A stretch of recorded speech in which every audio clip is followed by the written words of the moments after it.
සුබ දවසක් හිතවතුනි. වහිනුරු සමාජ කතිකාවතට ඔබව ආදරයෙන් පිළිගන්නවා. ත්‍රිනිකායික මහා සංඝ සභාව. මේ දවස්වල හොරාගේ අම්මගෙන් පේන අහන්න බාර දීලා ඉන්න සෙට් එකට තමයි මෙහෙම කියන්නේ. මේක ඇතුලේ ඉන්නේ ස්ත්‍රී දුෂ්කරයන්ගේ මහා නාකි චීවරධාරියෝ.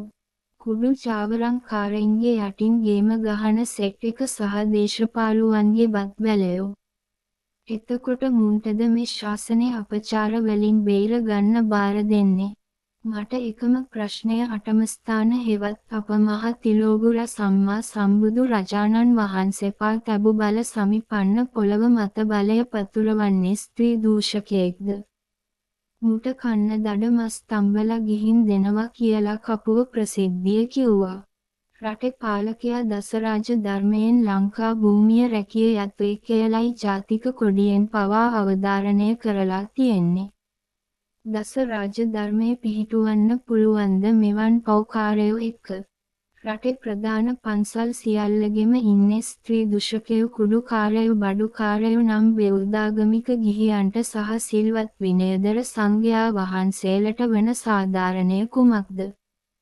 සමන්ත භද්‍ර නානසාර මිහින්තලේ කොටුවේ පොඩි සිවුර දරන එක අටමස්ථාන ලොක්ක මුන් තමයි මහන වන බාල පරපුර විනාශ කරපු මහ මොලකරු.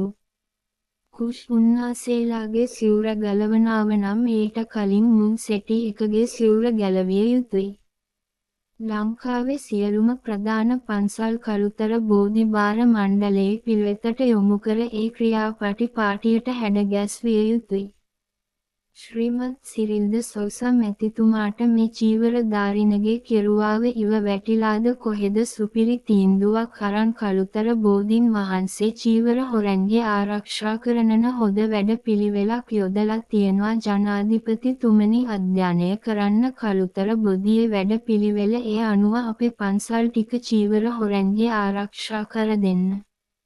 එහෙම නොවුනොත් බලය ජවයේ තිබෙන කාලේ මේ කාර්යයට අත නෙගෙහුවාට ජීවිතයේ යම් කාලයක ඔබ ගැනම කලකිරීමක් ඇති වේවි.